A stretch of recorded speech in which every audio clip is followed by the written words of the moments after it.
All right, shalom, shalom. Shalom. We'd like to give all praises to Yahweh, Ba'ashem, Yahushai, Ba'ashem, Rakakadash. Double honors to the apostles and the elders of Great Millstones, Yemes, and salutations to the whole full-leg brethren out there pushing the word in sincerity and in truth, man.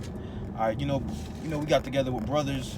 You know, we just wanted to go into a quick lesson how what's going to be the prophecies the elect are going to be partakers of, because here you have people believing that the elect is going to be partakers in the race wars, and that's not so. The elect is going to watch, you know, such prophecies come to pass, but not be partakers of it. All right, the elect's deliverance is not going to be in the modern day sword, which is the gun, but the deliverance is going to be in the Lord. All right, so we just wanted to give a couple precepts, and we hope you brothers out there be edified. Can you start off with Zephaniah 3 and 8? Khan, this is the book of Zephaniah, chapter 3, verse 8. Therefore, wait ye upon me, saith the Lord, until the day that I rise up to the prey. You see that? And the prey is talking about these heathen nations that come against us, man. All right? You going outside of that scripture is basically rebelling against the Lord. Or rebelling against the Lord's word, because he said that he was going to rise up to the prey. That's right. All right? The Lord didn't tell us to take matters into our own hands. You doing that goes into being basically presumptuous. And that word presumptuous basically goes into being like a daredevil. And you know that daredevils, they lose their lives, man. Yep. All right? Doing things that they know they should not be doing, but they do it anyway. All right? So this is what the Lord told us to do, man, as the hopeful elect. I read it one more time. Yep, Zephaniah 3 and 8. Therefore, wait ye upon me, saith the Lord, Right. until the day that I rise up to the prey. For my determination is to gather the nations, that I may assemble the kingdoms to pour upon them mine indignation, even all my fierce anger. For all the earth shall be devoured with the fire of my jealousy. You see that? And that's what the Lord is going to do to our enemies, man. He's going to gather them together, which you know what people will call today the Middle East, or what the scriptures will call the Valley of Jehoshaphat. Right. This is where the Lord is going to plead with the nations that oppressed us for 400 years, man. Not taking matters into your own hands. And you know, me and the brothers were talking about it before the camera turned on. You know, you even got people on the comment board that believe that the Lord is going to give them spiritual power in the midst of these race wars, man. They said, bring. I hope you got your spiritual power as well. You know, the Lord is not dealing with that, man. The Lord told his elect to wait upon him. That's right. All right, until the Lord told us what he was going to give us the go sign to rise up against these nations. That's right. All right, not you taking matters into your own hands. All right, hey, Azari, can you get Psalms 34 and 17? Okay. Yep, this is Psalms 34 and 17. The righteous cry, and the Lord heareth, and delivereth them out of all their troubles. See that? It said the righteous crieth, and the Lord delivereth them, man. Yep. All right. So if your action is not calling upon the name of the Lord for you to deliver, for him to deliver you, and you taking matters in your own hands, that's outside the scriptures, man. All right. Even King David, as mighty as he was, what did he do? He called upon the name of the Lord, man. That's right. All right. So how much more we in these times? Read it one more time. Yep, again, You got Psalms this?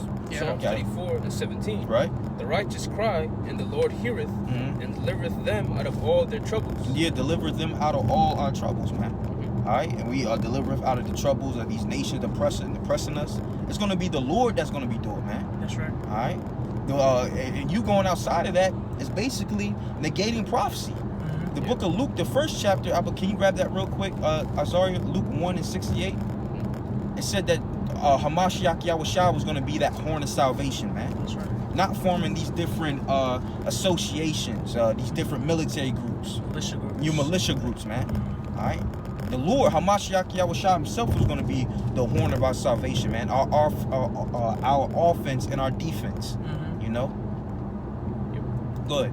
This is Luke 1 and 68. Blessed be the Lord power of Israel, for he hath visited and redeemed his people. He hath raised up an horn of salvation for us in the house of his servant David, as he spake by the mouth of his holy prophets, which have been since the world began. Keep reading. That we should be saved from our enemies. You see that? That we should be saved from our enemies, man. All right? So you taking up arms is not going to save you from your enemies.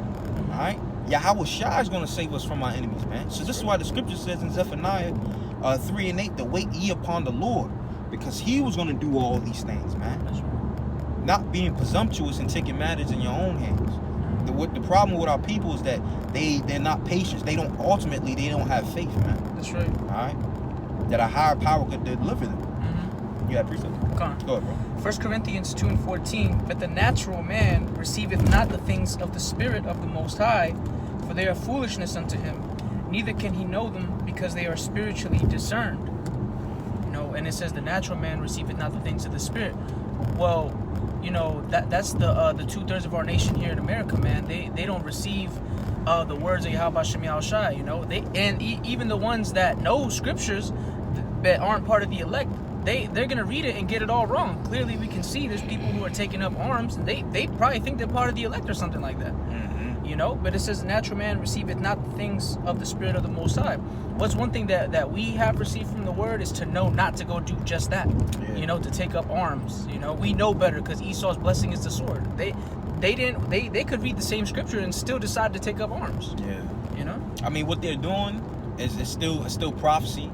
You know, but this is the prophecy that the elect is not going to be partakers of, man.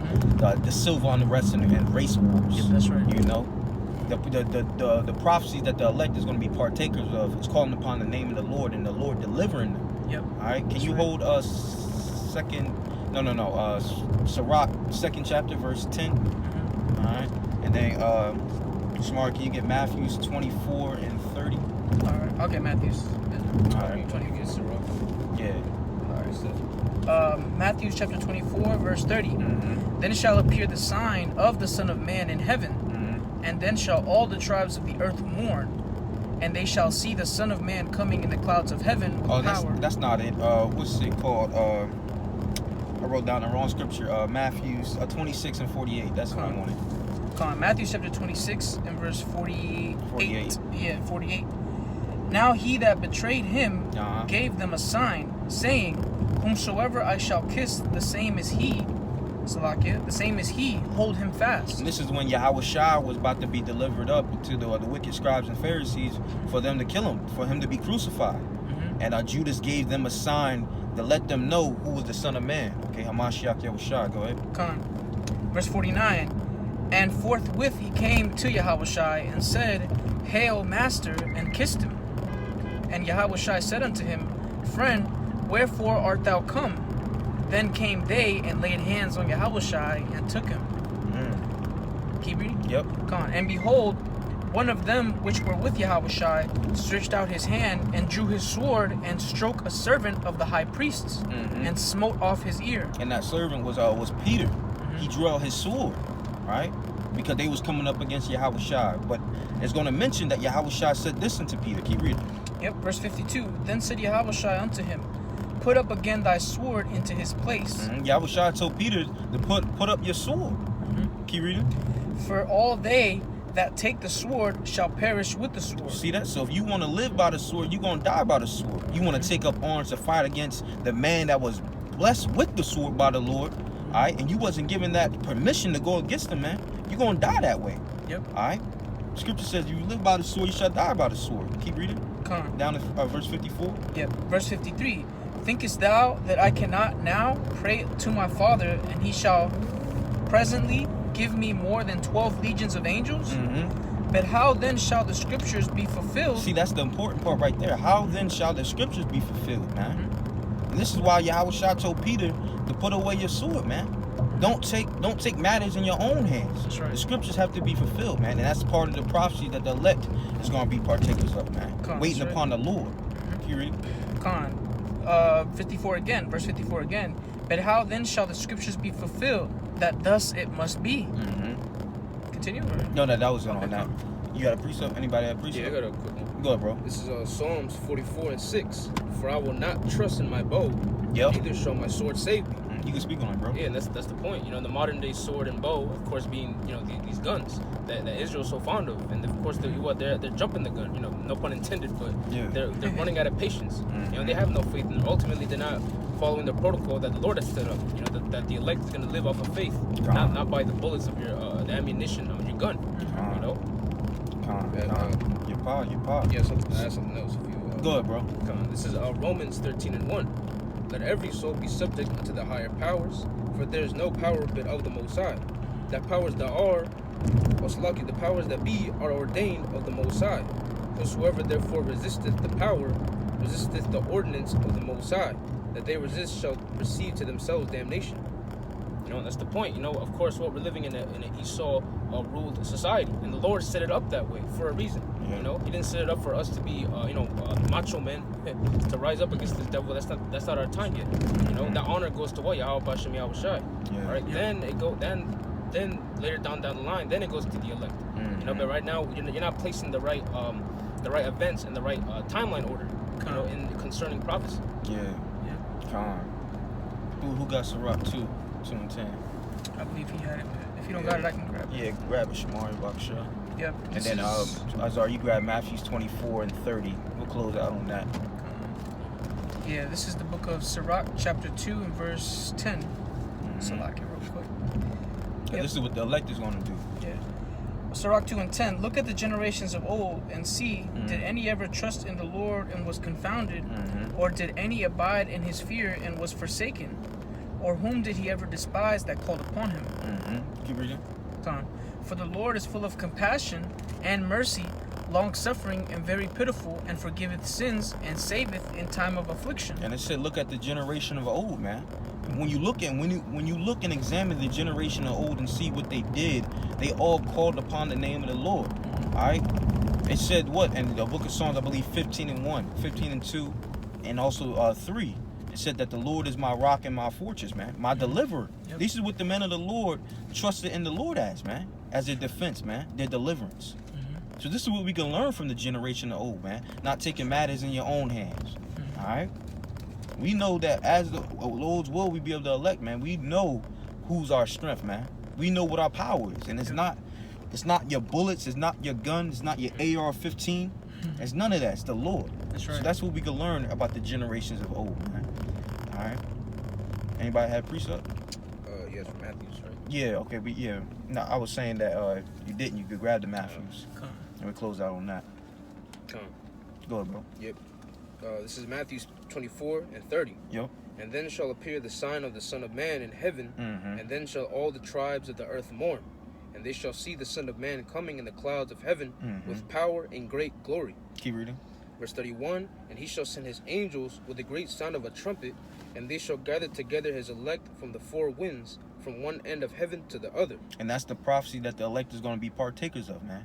The Lord coming back on his second return and gathering them in the clouds from the four winds or the four corners of the earth, man. That's how we're going to be delivered, and that's what prophecies Lord's will we be partakers of, man. All right.